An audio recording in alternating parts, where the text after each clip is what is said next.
Hello and welcome back. Today we're getting into dividing fractions. Things get weird but also interesting. So the first thing we need to know before we carry on with dividing fractions is what a reciprocal fraction is. And that's really easy to understand.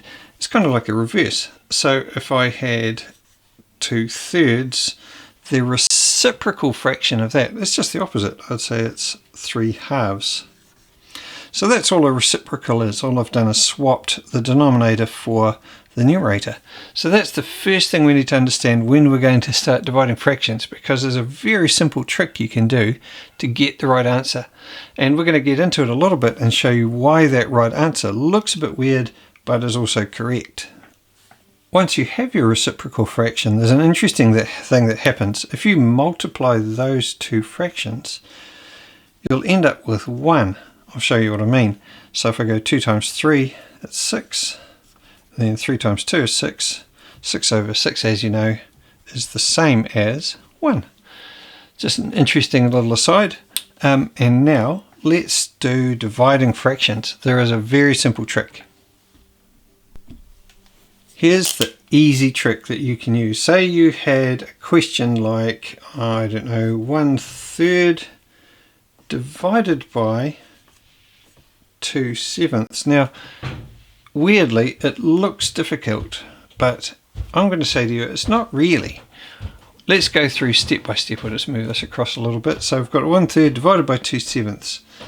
If we say that is the same as 1/3 times, that's important to change that from a divided by to a times, 7/2 instead, we get a whole different type of mathematics. But what we've done is swapped our division for multiplication. And I'll try to explain it a little bit as we go through the video. So this is the easy bit. This is how you get the answer. So now we end up with 7, 1 times 7, and 3 times 2 is 6. 7/6. This is a little bit improper, so if you change that to a mixed fraction, it would be 1 and 1/6.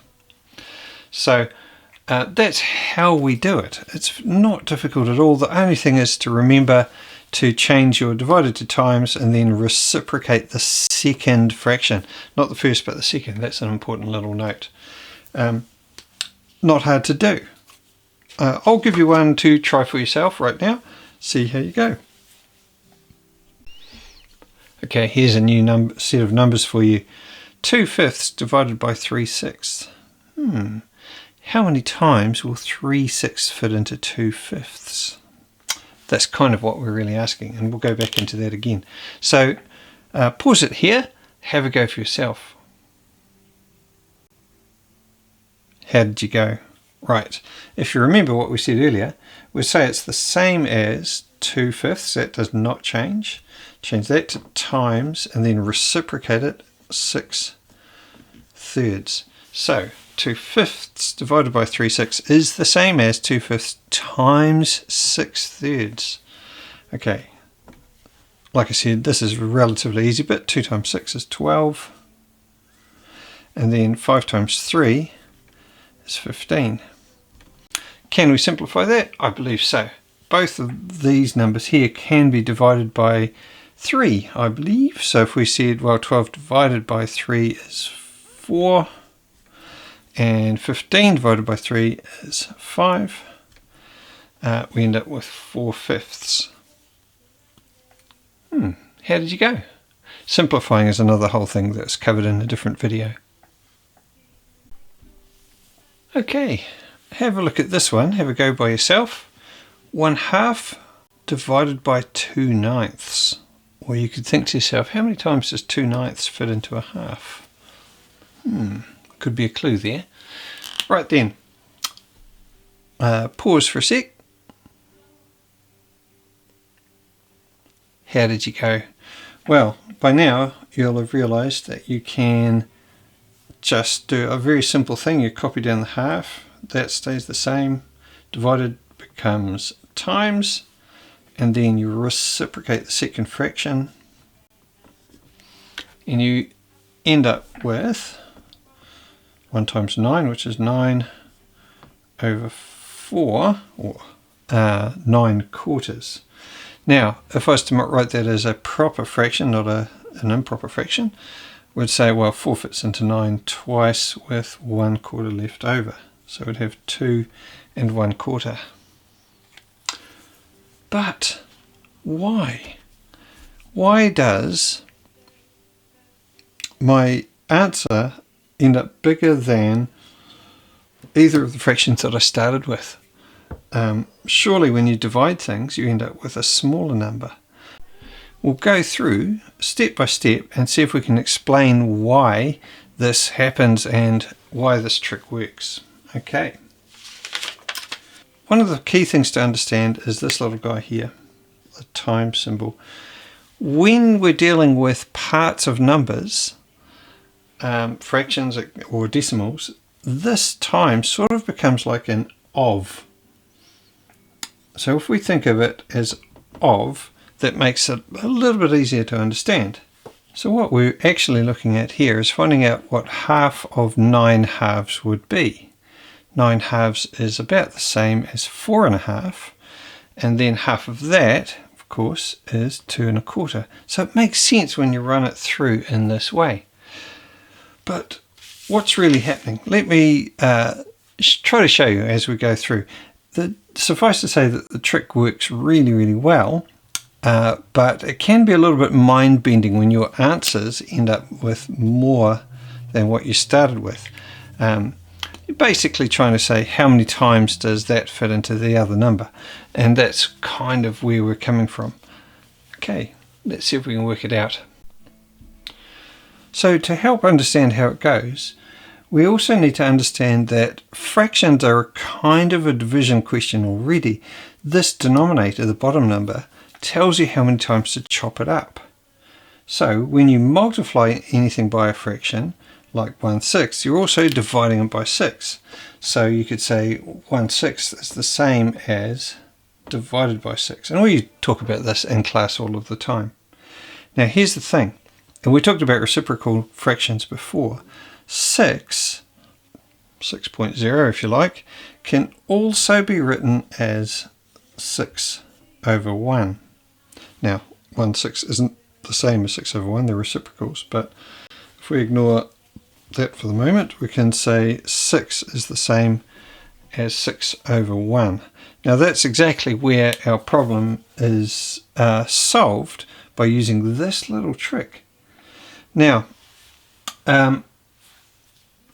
what's going on there? Let's simplify things a little bit. So instead of talking about complicated fractions, we'll do ones that we can easily understand. So let's say we had 1/2 divided by 1/4. The question really here is, how many times will 1/4 fit into 1/2? If you run it sort of backwards a little bit, how many quarters can we fit into a half? Now, your intuition is going to say, well, it's 2.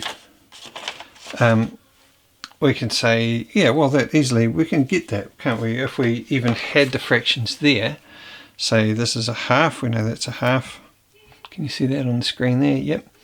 And I had 2/4, you can see that the 2/4 easily cover that with nothing left over.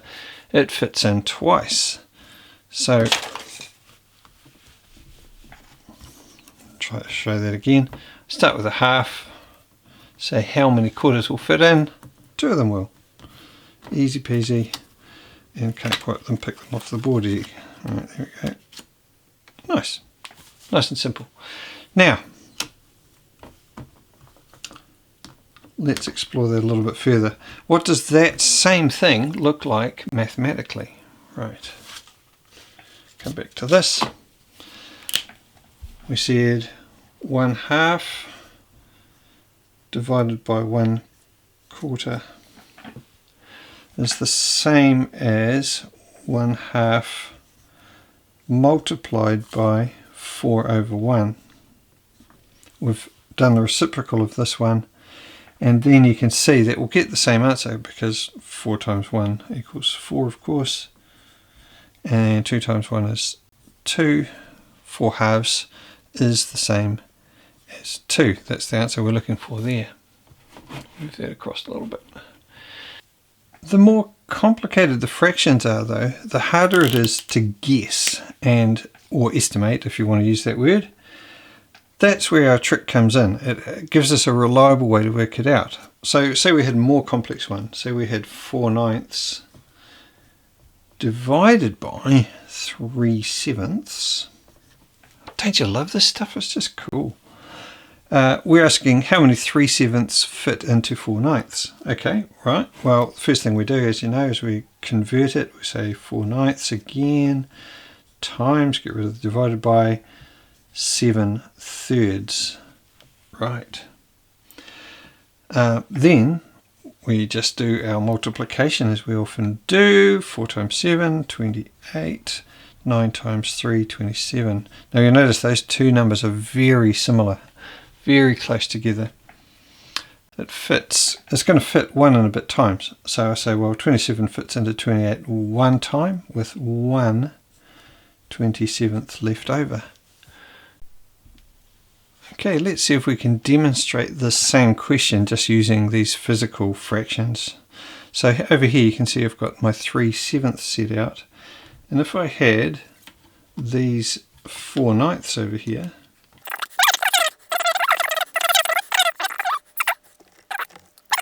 apart from a little bit. Now, if you remember, the answer to that question was 1 and 1/27.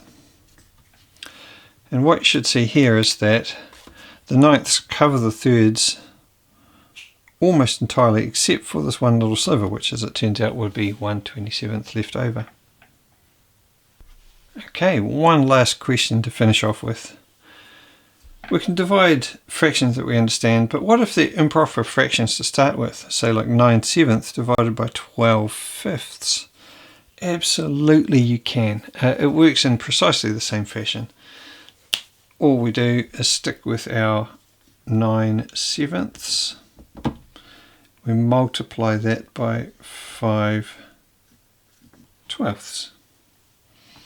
Then we end up with 9 times 5 is 45. And 7/12 is 84.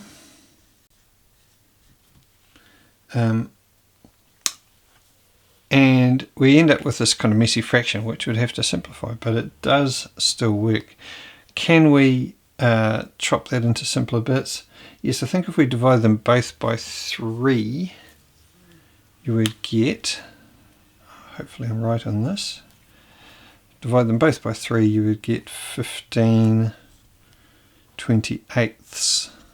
That's the simplified fraction of the same thing, covers the same area. So you can absolutely divide these improper fractions as well. Just more fun. You end up with more simplification to do, I guess, but no problem at all.